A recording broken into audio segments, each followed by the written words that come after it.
महाराष्ट्र में विधानसभा चुनाव के बाद से एनडीए में खटपट की खबरें सामने आ रही हैं।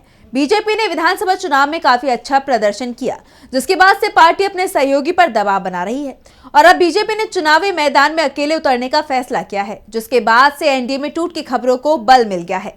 तो क्या है पूरा मामला, जानने के लिए देखिए ये रिपोर्ट। महाराष्ट्र एनडीए में टूट की खबरों के बीच बीजेपी का बड़ा फैसला सामने आया है। खबर है कि महाराष्ट्र निकाय चुनाव में बीजेपी अकेले मैदान में उतर सकती है, जिसके बाद इन दावों पर मुहर लग गई है कि एनडीए में सब कुछ ठीक नहीं है।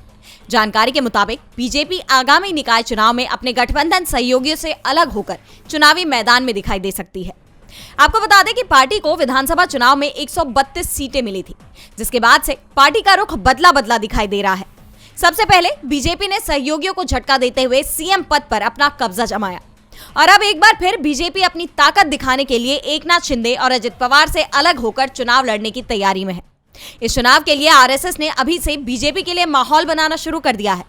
आरएसएस के लोगों की भी यही राय है कि बीजेपी को अपने सहयोगियों से अलग होकर चुनाव लड़ना चाहिए। ऐसी ही कुछ मांग विधानसभा चुनाव से पहले भी देखी गई थी, जब आरएसएस ने अजित पवार से गठबंधन तोड़ने की बात कही थी और अब बीजेपी आरएसएस की नसीहत पर अमल करती दिख रही है। पार्टी ने अपनी आगे की रणनीति बनानी भी शुरू कर दी है।